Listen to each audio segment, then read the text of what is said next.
Nagbabalik ang bagong Pilipinas ngayon. Analog television shutdown kasabay ng paglilipat sa digital television ng bansa. Ating pag-uusapan kasama sina Engineer Erwin Galang, Director mula sa Kapisanan ng mga Broadcasters ng Pilipinas, at si National Telecommunications Commission Deputy Commissioner Alvin Blanco. Magandang tanghali po sa inyo and welcome po sa bagong Pilipinas ngayon. Yeah, magandang tanghali po.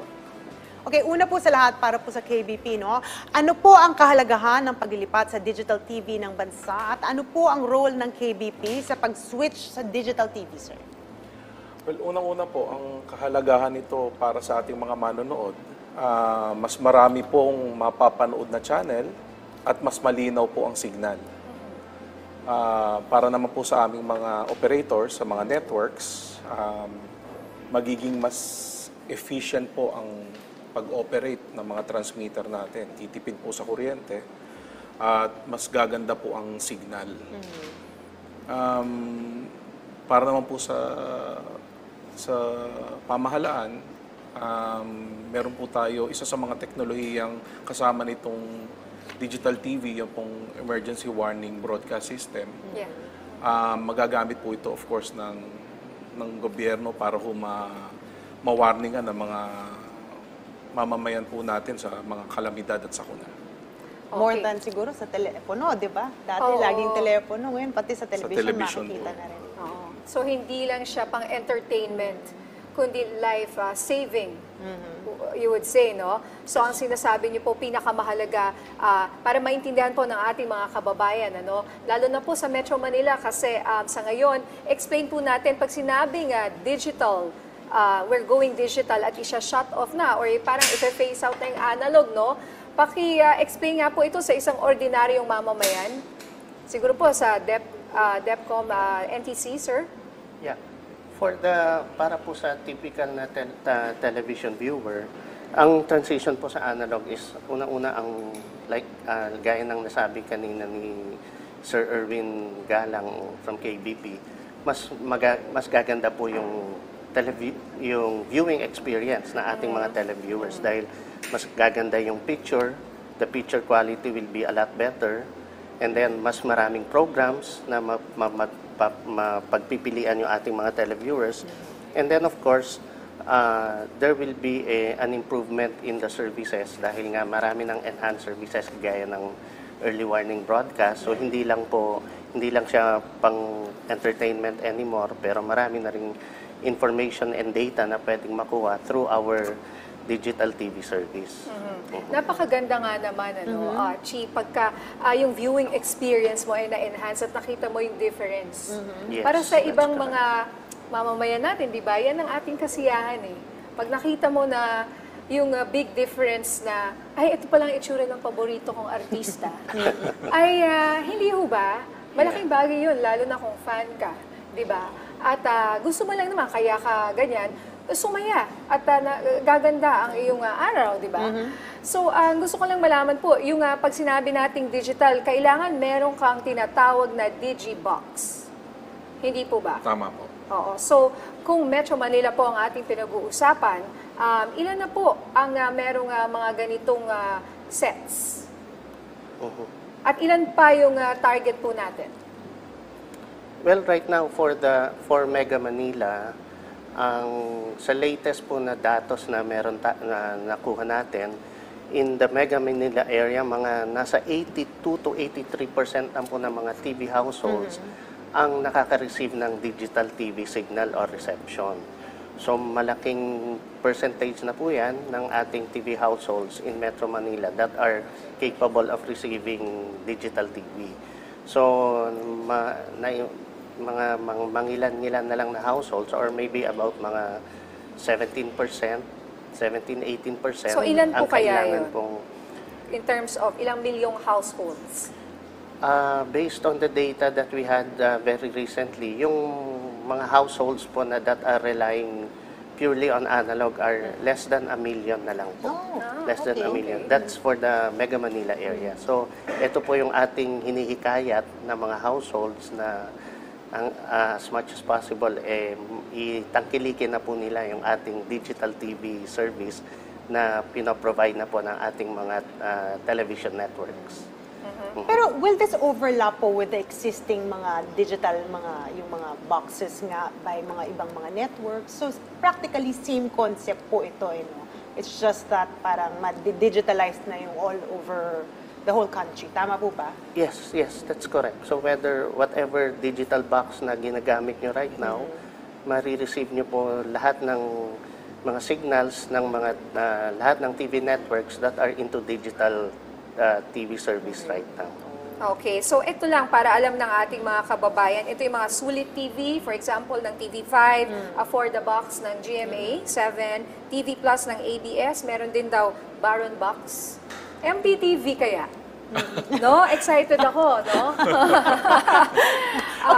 Yes. So yun na nga, ano po yung koordinasyon ng DICT at NTC sa mga stakeholders kaugnay sa rollout ng digital television dito sa Pilipinas po? Yeah.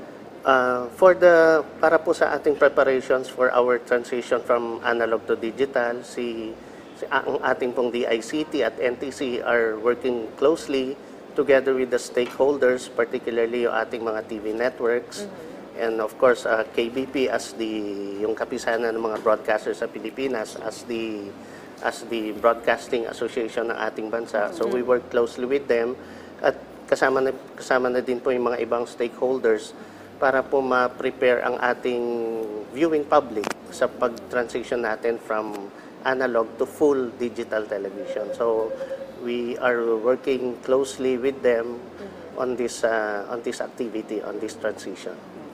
Ito pong sunod kong tanong para po sa ating KBP Representative Engineer Galang, no?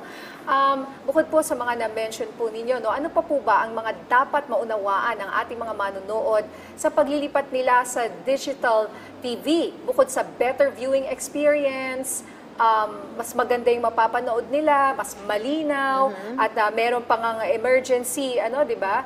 Parang pag kunyari mag-earthquake, ganon, malalaman mo kung magkakaroon ng disaster or bagyo. Ganyan po yung plano po ng NTC, ng DICT, kasama po ang NDRRMC.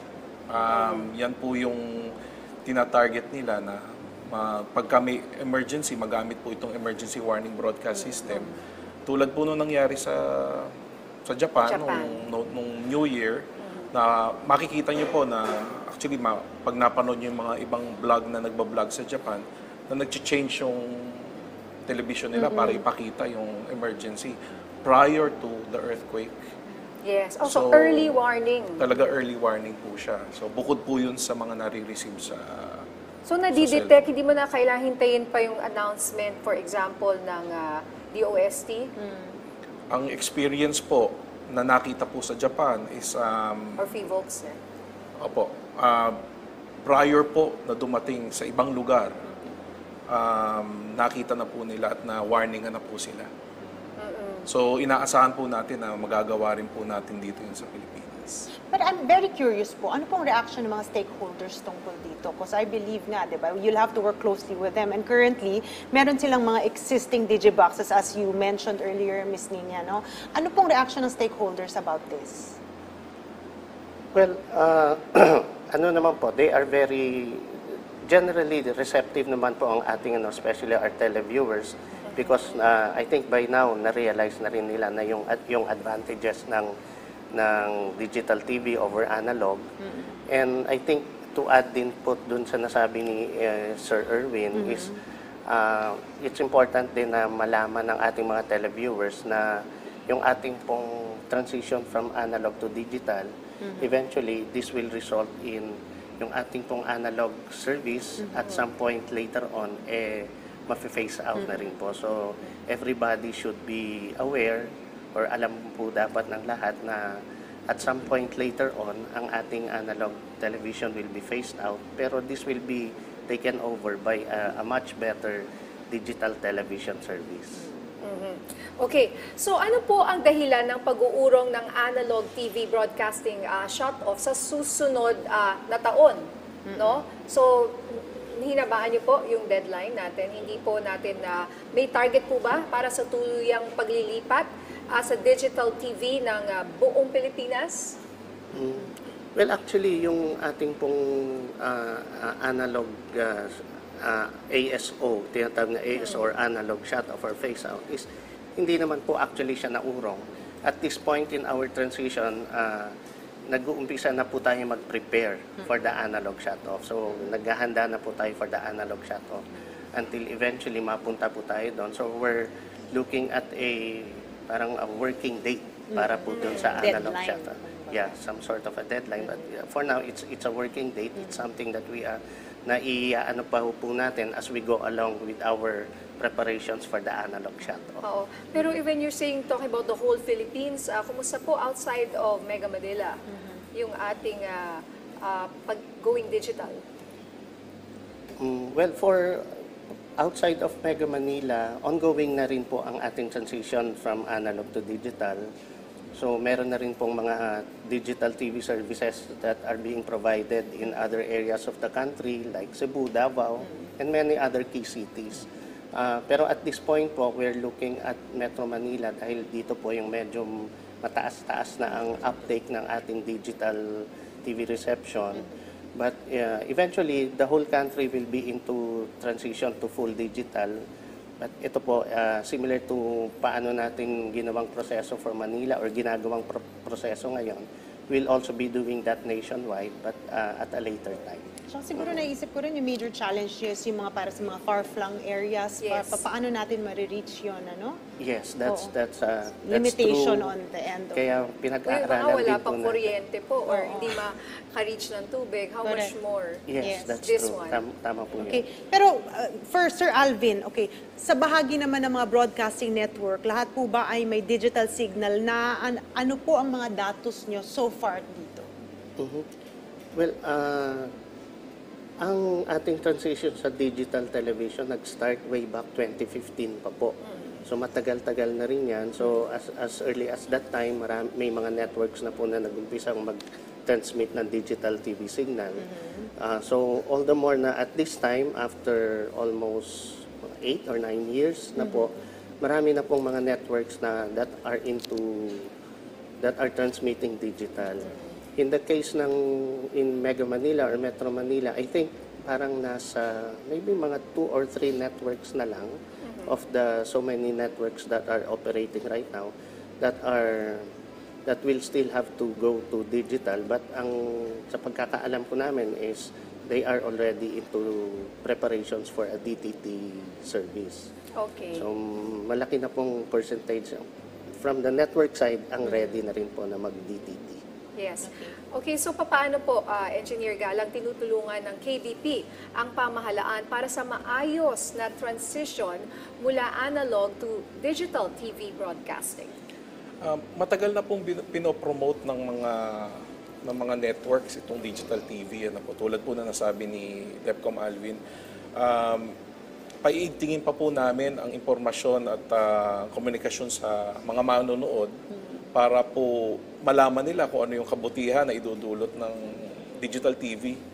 At tulad nga po nung nasabi, no, darating po yung panahon na mawawalan po sila ng signal sa analog. Kaya ako sasabihin So namin mag-shutdown, wala silang mapapanood. Wala Pag silang nag-digital mapapanood, na opo. lahat, naku, kawawa naman po yung mga hindi pa nakashift. Kaya po ito po yung gagawin po together with the NTC, DICT, and PCO po. Paiigtingin po namin ang impormasyon at kampanya para sa paglipat po sa digital TV. At siguro nga dapat ma-reach talaga yung mga nasa far-flung areas dahil medyo yun nga talaga po ang challenge, no? Yes. Okay, pero pinakamahalagang stakeholders po sa paglilipat to digital TV ay ang mga manonood nga po. So ano po ang hakbang ng pamahalaan para sa magkaroon ng access sa digital TV ang mga kababayan natin? Lalo na yung mga na-mention nga po natin kanina, yung mga nasa probinsya, yung medyo hirap tayong ma-reach from here. Ano po ang hakbang ng pamahalaan tungkol dito? Yeah. Well, for now, para po masiguro natin na walang ma-disenfranchise na mga televiewers right now, ang ginagawa po natin is we require our networks na simulcast muna ng kanilang analog at digital television dahil meron pa po tayong mga TV households that are receiving analog. So we have advised our TV networks na ituloy lang muna yung kanilang analog habang yung ibang TV households and naghahanda pa for the transition to digital. And then eventually, we will have to also make sure na ito pong mga households na to that are still relying on analog reception, makapag-access po ng digital TV box bago po natin ipatigil ang analog service, to make sure na hindi rin sila mawawalan ng television service pag nag-full digital na tayo. So, ganun po ang objective ng ating pamahalaan on What's that one. stopping them po from getting this Digibox? For sure, obviously, there's cost involved. So, paano po yun? Well, pinag-aaralan din po ng pamahalaan yung possibility of providing probably a subsidy for some of the households na kailangan Yes. po nating i-transition. So, like kagaya po ng nasabi kanina, kasama din po ito sa mga pinag-aaralan pa natin on how we will be able, paano natin po magagawa ito to make sure na malilimit or mami-minimize po ang ma-inconvenience sa pag-transition natin from analog to digital. So this is one thing that we are carefully studying din po. Alright, mensahe nyo na lang po at paalala sa lahat ng mga nakatutok sa ating programa ngayon. Siguro, let's start with Sir Alvin and then Engineer Galang. Yeah. So sa ating pong mga televiewers right now, we encourage you or hinihikayat po namin kayo na mag-shift na rin po sa ating digital TV service. Mas maganda po ang experience sa digital television pag nag-digital TV po kayo. So mas maraming programs na mapapanood, mas maraming programa, and then mas maganda ang signal, mas klaro, and of course, mas marami kayong programs na makikita. So other than that, meron din po tayong early warning broadcast na makakatulong din po sa ating mga mamamayan pagdating po sa mga emergencies and mga disasters. So we encourage everyone to please, let's all prepare for our for full digital television service.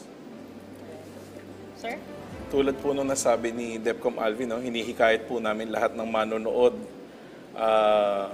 na lumipat na po sa digital TV. At makikita nyo po ang diferensya, mas maganda, mas malinaw.